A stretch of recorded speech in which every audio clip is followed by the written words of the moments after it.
Okay, start turning to Revelation 13. Remember, we do, Sunday morning we do, it's kind of more of a Bible study format. I kind of sit up here. It's not as preachy. If you want to get preached at, I can yell at you at the 11:30 service a little bit more. So, all right. Revelation 13.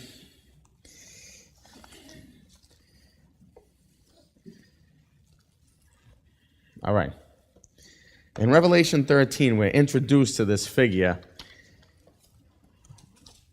or this organization called the Beast. The Beast. And this is one of the passages, if you pick up the Bible, and people pick up the Bible and say, I don't know what's going on here. What's going on? There's 7 heads, 10 horns, and rising up out of the sea, and all of this. And it's kind of weird. There's a lot of symbolic language here. You really got to know a little bit of scriptural background and historical background to figure out what's going on here in Revelation 13. But if you remember, let me just bring you up to speed. If you remember, as we're going through the book of Revelation, remember, John's writing this book. He's penning this book from the island of Patmos as Jesus appears to him, and he tells him to write the things which you have seen, the things which are, and the things which shall be hereafter. So in Revelation chapter 5 through 19, you're in the hereafter portion of the book of Revelation. Now, it starts off with Jesus rising up from the midst of the throne, taking the scroll out of God the Father's hand, and if you recall, he opens up the scroll that's sealed with 7 seals, and as he opens the seals, judgments fall upon the earth, okay? Jesus has to judge the world because of its unbelief, because of its hatred of God and unrighteousness. And it's the time of Jacob's trouble where Israel is kind of gathered back and they turn back to their Messiah at this time also. There's a lot of background in this. I'm just trying to glimpse over it as quick as I can so we can get into Revelation 13. Now, Jesus opens the seals, judgments hit the earth. The last seal judgment holds the 7 trumpet judgments. So when something happens in heaven, a judgment happens in heaven, an angel blows one of the 7 trumpets, then a judgment hits the earth. And we've already seen so far, if you read Revelation chapters 7, 8, and 9, that there's probably nuclear holocaust, worldwide famine in different parts of the world, pestilence, all of that, false worship. And in the midst of all that, there's a religious system that's going on in the world, and there's a political power that's rising to power, and that has been given power in the world, and all the world follows after this political power, either for political reasons or for religious reasons. Now, if you remember in Revelation chapter 12, after these judgments hit the earth, the seal judgments and the trumpet judgments, it says, finally the kingdoms of this world have become the kingdoms of our God and of his Christ. The last 3.5 years of the tribulation period hits, okay? And that's where Antichrist or the beast or this system really shows its true color, rises to power, and there's mass martyrdoms, especially in Israel and all over the world. Now we're going to go through some of this stuff here, all right? And you got to get a little freaked out. But God has given this to us for a reason.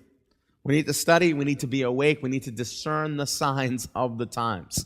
We need to know what to look for to understand if we are really living in the last days. Now again, the church has always taught that. The 1st century, 2nd century, 3rd, 4th, 5th, all the way up till today. They always thought that was the last generation. Well, I believe this is the last generation, that these are the last days. And I believe there's things going on in the world that can prove that to us according to the Scriptures. That when people read the book of Revelation in the past, they talk about the third of the world being scorched.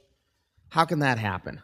A third of the sea turn into blood, meaning all the stuff in the ocean is going to die, a third of it. How can that happen? Well, it couldn't happen except until this last century.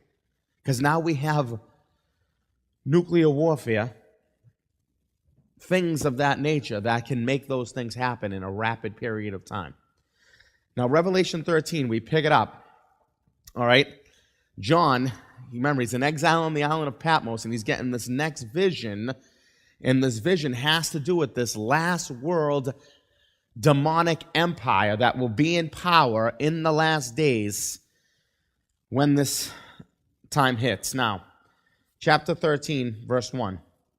It says, "And I stood upon the sand of the sea and saw a beast rise up out of the sea, having 7 heads and 10 horns, and upon his horns 10 crowns, and upon his heads the name of blasphemy." You say, Pastor Matt, how can something with 7 heads and 10 horns now trick anybody into worshiping it? Well, there's symbolic language here. There's symbolic language. There's not going to be some Godzilla type character that's going to rise up out of the ocean and people are going to say, oh, let's go worship this thing. All right? But that's what happens when people read the book of Revelation. If you don't have a little background, if you don't do a little bit of study, people get, what's this all about? Well, it's symbolic language, okay? The sea is symbolic. We'll talk about that in a minute, all right? The 7 heads, the 10 horns, it's talking about a political power, all right? 7 powers and then 7 kingdoms and then 10 kingdoms or horns. A horn in the scriptures is a reference to power. And if we have time to flip to Daniel through some of this to back that up, we'll go ahead and do that. But he says he's getting a new vision, and he stood upon the sand of the sea, and he saw a beast rise up out of the sea, having 7 heads, 10 horns, and upon his horns 10 crowns, and upon his heads the name of blasphemies. Now, before we get into this, I want you to see what the sea is. He's not talking about the sea in the sense of like an ocean. He's not seeing a beast coming up out of an ocean. He's talking about people groups. And how do we know that? Well, the Bible is the best interpreter of the Bible. Turn to Revelation 17. There's a lot more that backs up 13 and 17. When we get there in about a month or so, you'll see that. Revelation 17, look in verse 15. And then we'll go back. I just want you to see what the waters are. "And he said unto me," Revelation 17:15, "the waters which you saw where the whore sitteth," this is this last political religious power, "and he said unto me, the waters which you saw where the whore sitteth are peoples and multitudes and nations and tongues." Everybody follow me? So what are the waters? It's not a sea like you go swimming in. The sea are the waters of peoples, multitudes, nations, and tongues. Everybody's following me here. Follow me, say amen. All right, good. Now go back. So when he sees a beast rising up out of the sea, he sees a beast rising up out of what? The nations, the peoples, okay? Having 7 heads, 10 horns, and upon his horns 10 crowns. These are 10 kingdoms, okay? And upon his heads the name of blasphemy. And the beast, here it is, the beast which I saw was like unto a leopard, and his feet were as, now again, when you see those words, like and as, stay awake. It's telling you that this is symbolic language. "And the beast which I saw was like a leopard, and his feet were as the feet of a bear, and his mouth as the mouth of a lion.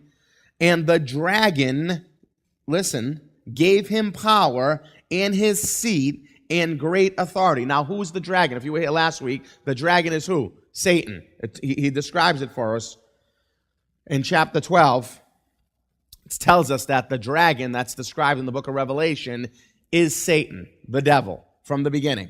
So you have a beast, right, that rises up from the nations. As he rises up from these nations, from these people groups, and he's going to describe them in a minute, he says it was kind of like a leopard, it was kind of like a bear, it was kind of like a lion, but his power was given him from the devil or from the dragon.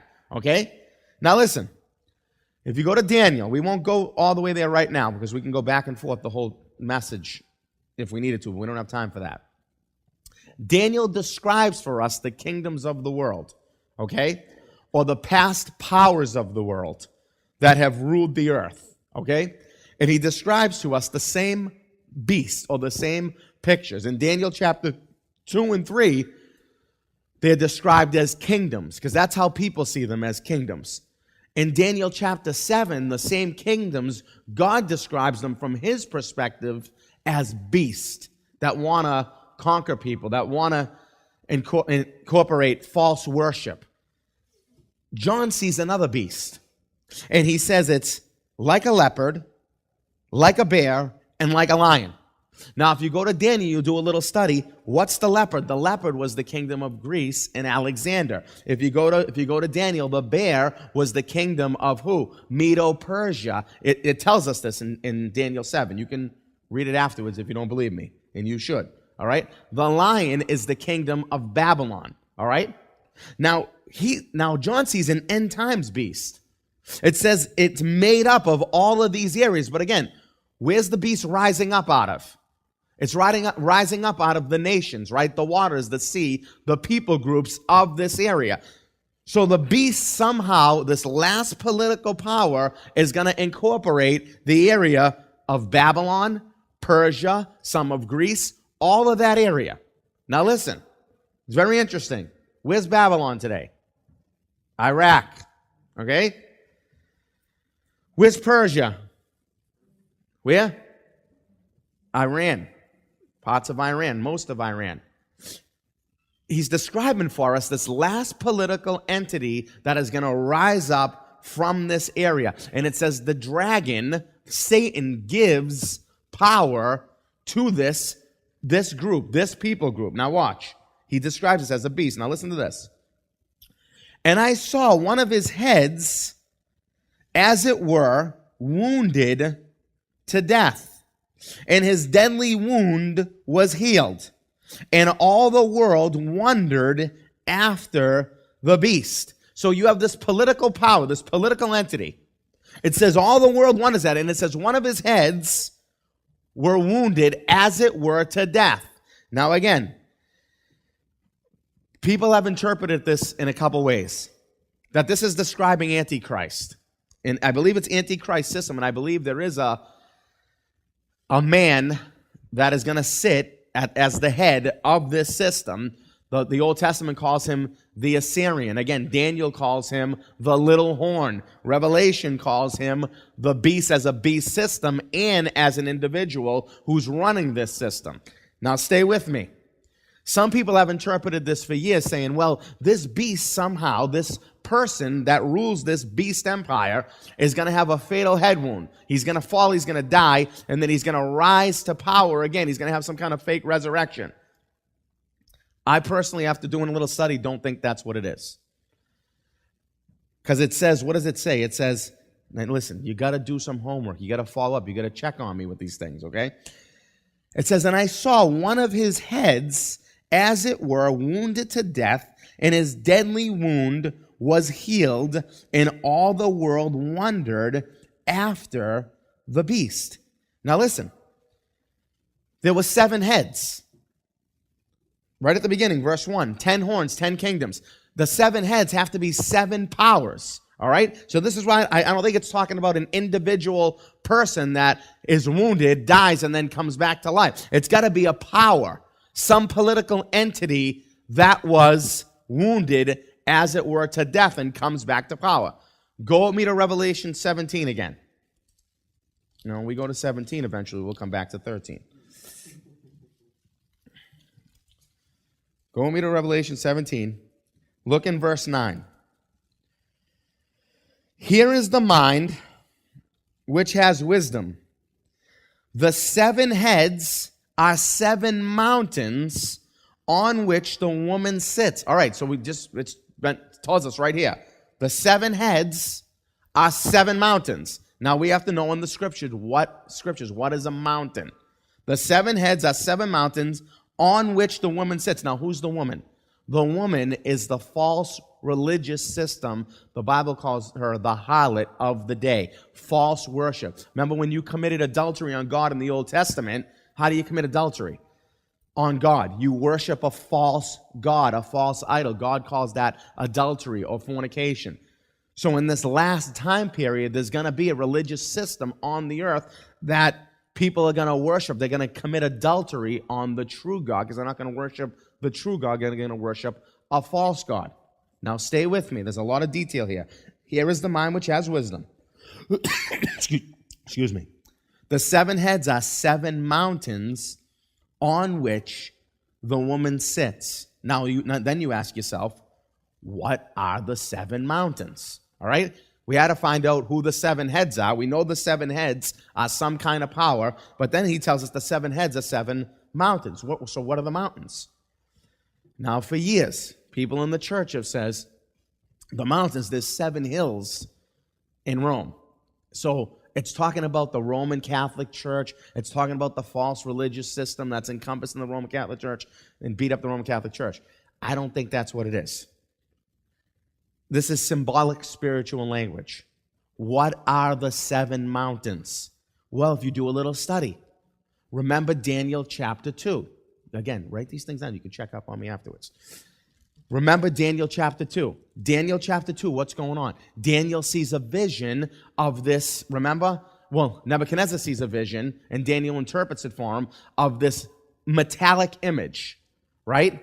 And he sees an image with a head of gold, arms and a chest of silver, middle torso section of brass, legs of iron, and feet of iron and clay mixed together. And it says, I looked and I beheld and I watched this image, and it says a stone that was cut out without hands, a stone came like a rock, came and smashed the stone on its feet. The thing tumbled down to the ground, and that stone became what? A mountain that filled the whole earth. You staying with me here? So a mountain is what? It's a power. It's a system, all right? It's not 7 literal hills.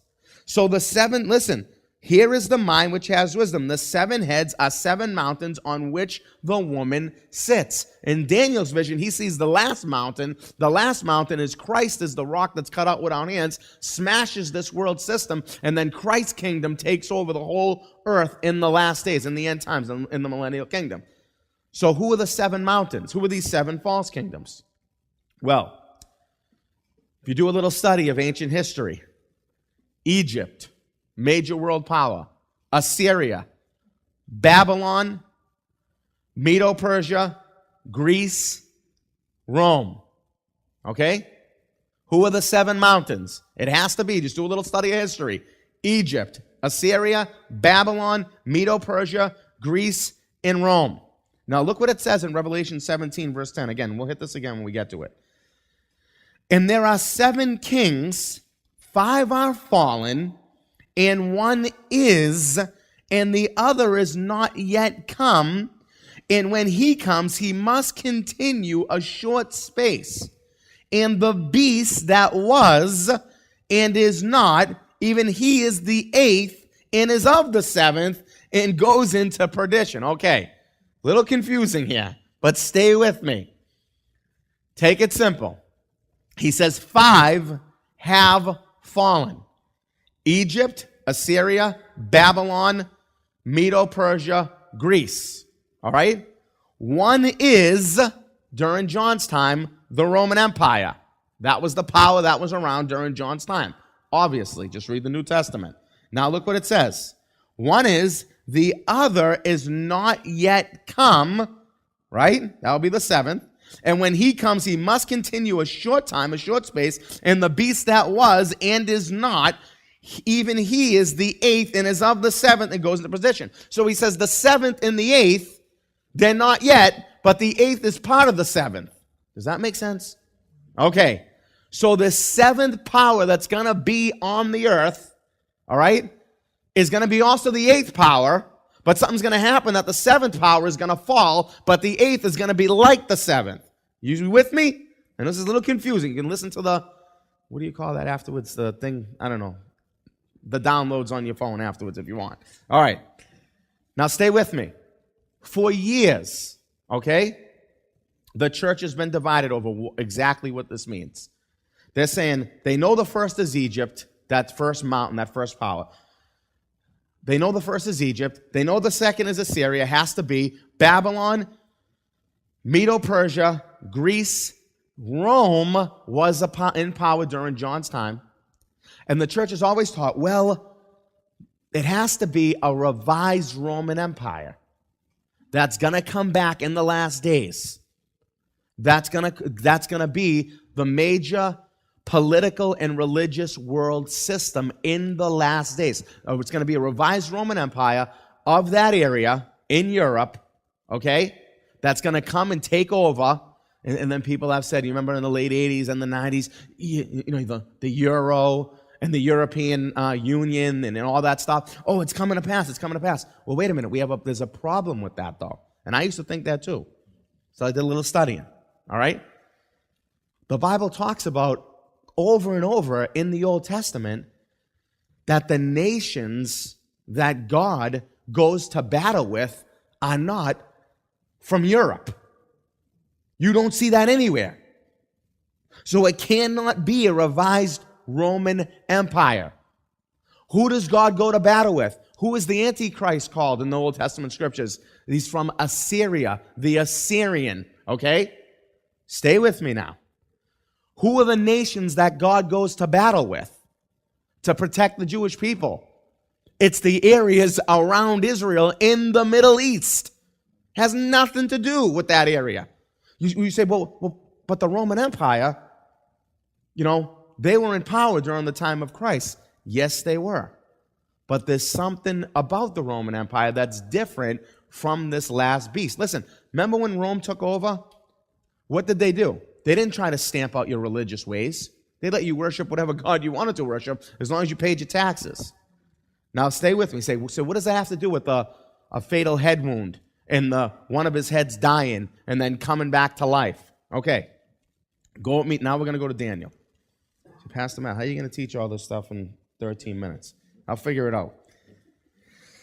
Go with me to Daniel. You say, well, who was the 7th and the 8th empire? Well, we'll talk about that in a minute.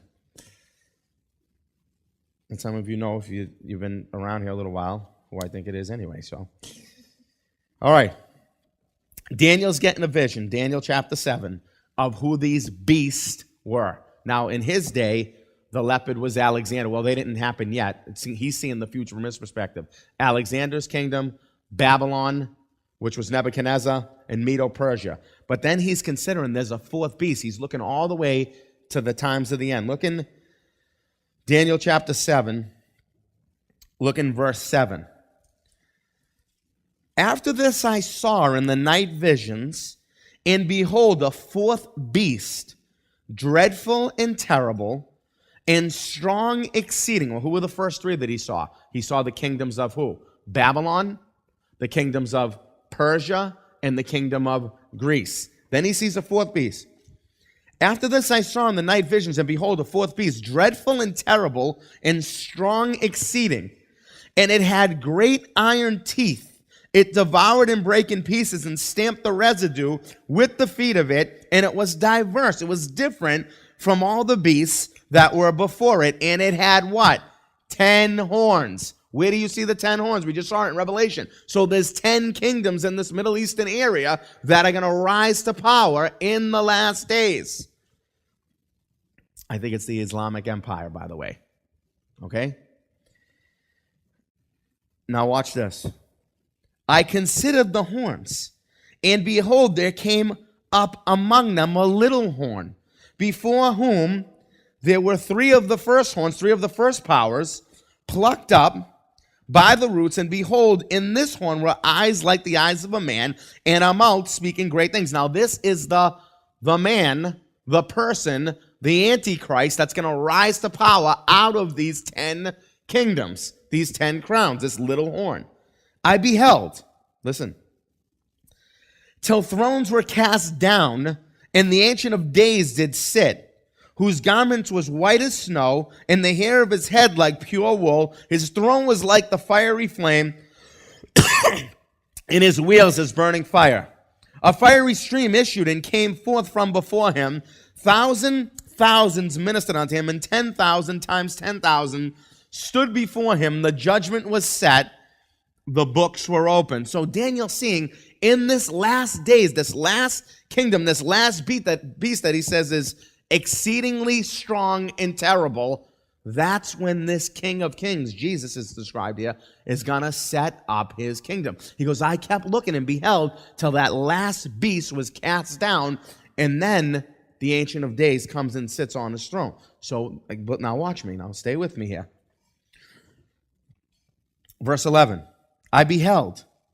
Then because of the voice of the great words which the horn spake, this is the Antichrist, that Revelation 13 talks about also, I beheld even till the beast was slain and his body destroyed and given to the burning flame. He sees this Antichrist figure cast into fire.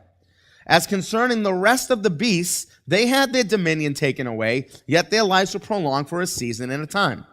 Now watch. He describes Jesus again, setting up his kingdom at this time. But go to verse 15. I, Daniel, was grieved in my spirit in the midst of my body, and the visions of my head troubled me. I came near unto one of them that stood by and asked him the truth of all this. So he told me and made me know the interpretation of the things. These great beasts, which are four kings which shall arise out of the earth. Which four? We just told you. First was Babylon, then Medo-Persia, then Alexander the Great is the leopard, or Greece. Now watch. But the saints of the Most High shall take the kingdom and possess the kingdom forever, even forever and ever. But he told them who three beasts were. Who's the fourth? Then I would know the truth of the fourth beast, which was different, diverse from all the others, exceeding dreadful, whose teeth were of iron, his nails of brass, which devoured, brake in pieces, and stamped the residue with his feet. Now, he's going to describe what this fourth beast does. Now, say, Pastor Matt, Babylon, Medo-Persia, and Greece, that was BC, before Christ. How do we have this whole time period? Who is this last beast that Daniel's talking about? We're 2,000 years from there now. Well, because we've been in the church age, okay? But in the last days, God turns his timetable back to Israel, and there's going to be this last beast that Daniel's saying, I was troubled in my spirit. I wanted to know who this beast was, and I didn't understand who he was, but he was different from all the other beasts. Totally different. Now again, go back to Revelation 13. People have said, well, it's got to be the Roman Empire that is revised, but we have a biblical problem with that. That's Europe. God fights against the armies that are around Israel in the Middle East. Now stay with me. There's not a new interpretation of this. If you read some of the old scholars like Arthur Pink, he believed this also. That the kingdoms that he's talking about, in the seventh kingdom that was, and then goes down and then comes back again, is the Islamic Caliphate, okay? Or remember the Ottoman Empire.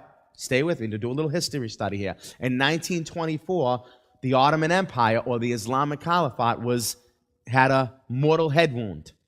They were destroyed. They were dissipated, all right?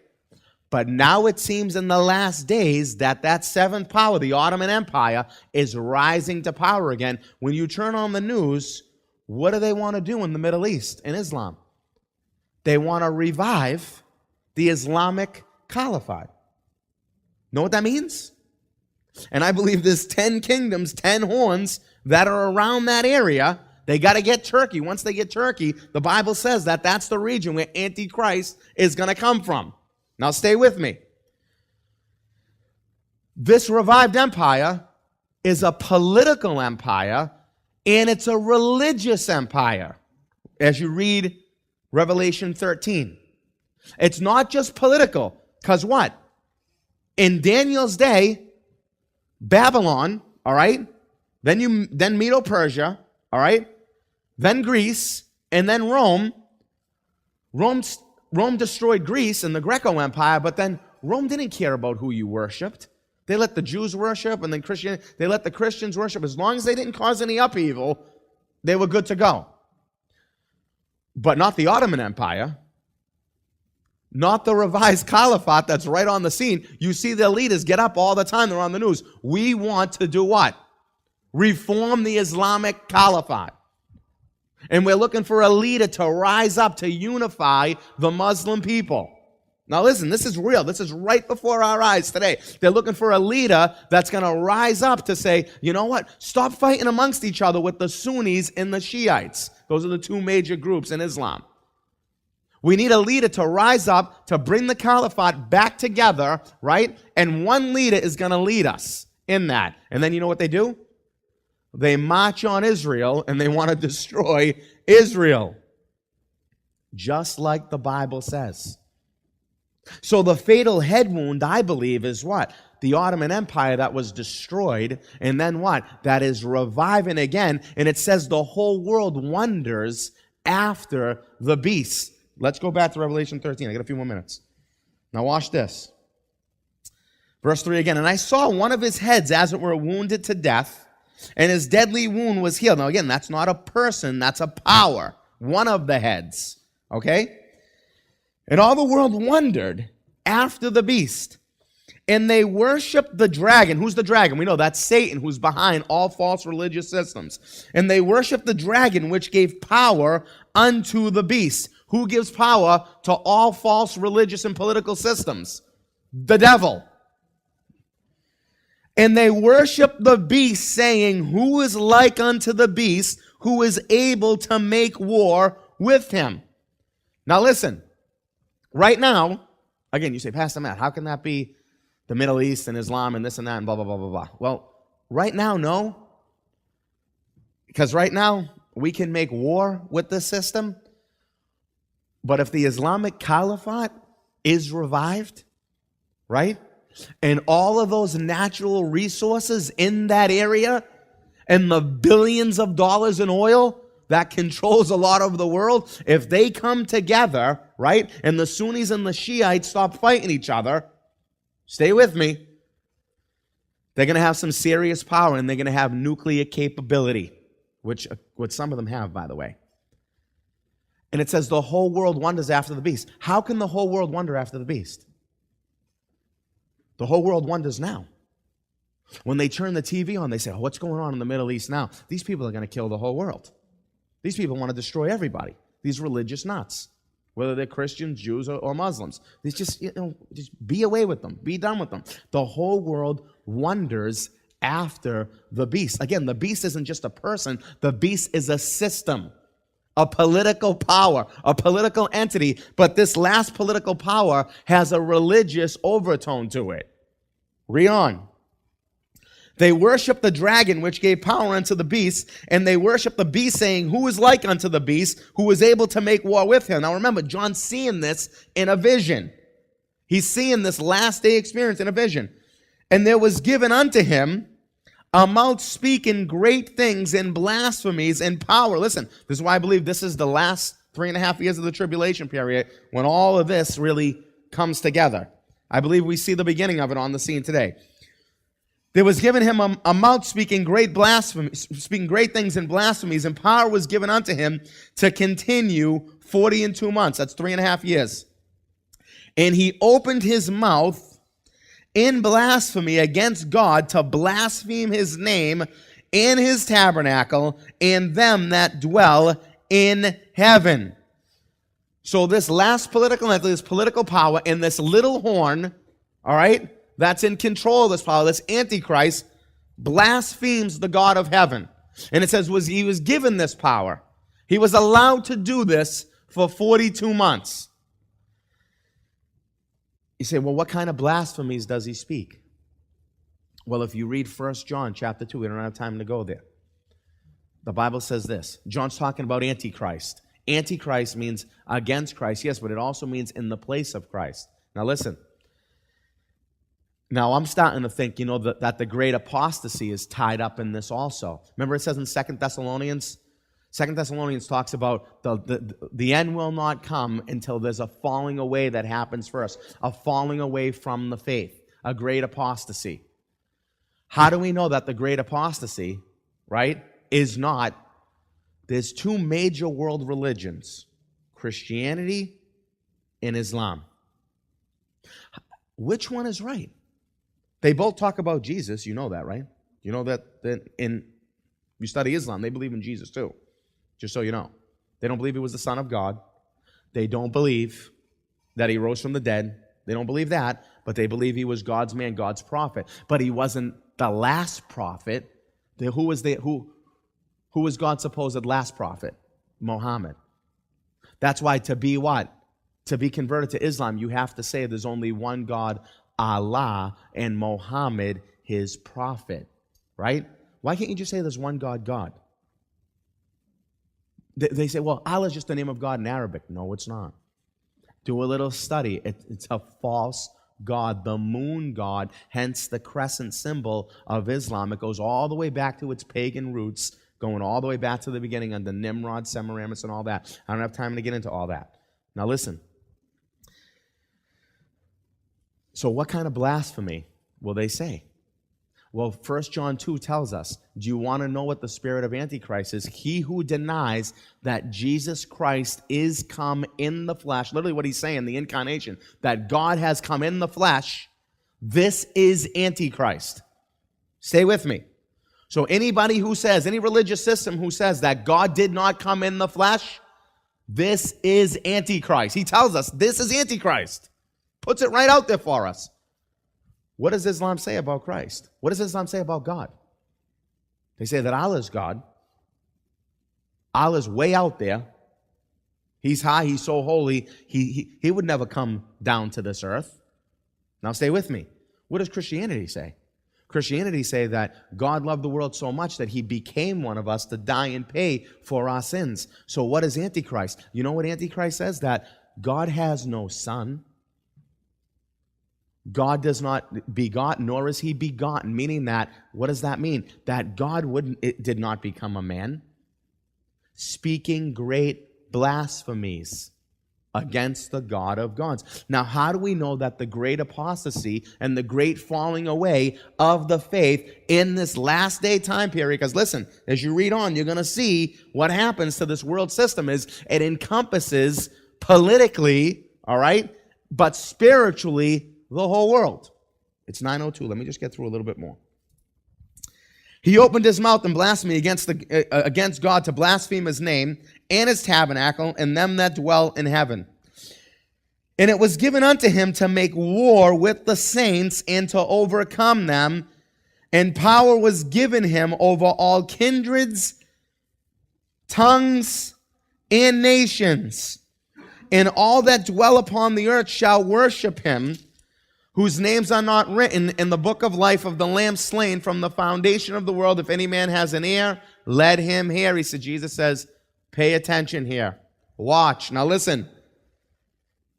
It says what? All that dwell upon the earth shall worship him. Shall worship the beast, the Antichrist, the system. Now stay with me. Say, how can that happen? How can that happen? How is everybody on the earth going to worship this beast system? How can that happen? Is that even possible? Listen to me. If the beast is Islam, okay, did you know that's the only religious system in the world that believes in world domination? Stay with me. Now, we believe that Christ is going to come, he's going to reign, he's going to dominate the world, but we don't believe that we're supposed to do that as Christians, all right? We're not supposed to take over the world by taking over nations and killing people. We don't believe that, right? Am I right? I hope you don't. You're in the wrong church then. We believe we do it by preaching the gospel, by loving people into the kingdom. And again, yeah, they're going to stand before God one day, and he's going to judge them, but that's not our job. Vengeance is mine. I will repay, God says. Now listen. Islam's the only religious system that says we have to take over the world. We have to bring in the coming of our Mahdi, our religious leader, the Antichrist, by taking over the world. So how do all nations and tribes worship him? It doesn't mean every person is going to worship the beast in this false political religious system. You know what it does mean? It says people from every group in the world will. Stay with me. Just like Jesus said, go into all the world, preach the gospel to all nations, to every creature, right? Not everyone's a Christian, but there's Christians in every group in the whole world. This last religious system, and it's a political system, by the way, does what? Has people from all walks of earth, all nations that worship it. Now stay with me. And all that dwell upon the earth shall worship him. Who? Whose names are not written in the book of life of the Lamb slain from the foundation of the world. Now listen, I'm telling you some stuff that's putting right what's going on today, right in perspective, right before your eyes. It's up to you to be a Berean. Know what a Berean is? They went home, they studied the scriptures, they checked up on it. Okay? There's other things that prove out what I believe I'm saying here, but I don't have time to get into it right now. A lot of Bible study this morning. Take what I'm giving you.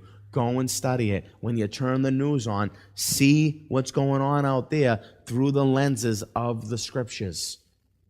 They're about to form the reborn Islamic Caliphate.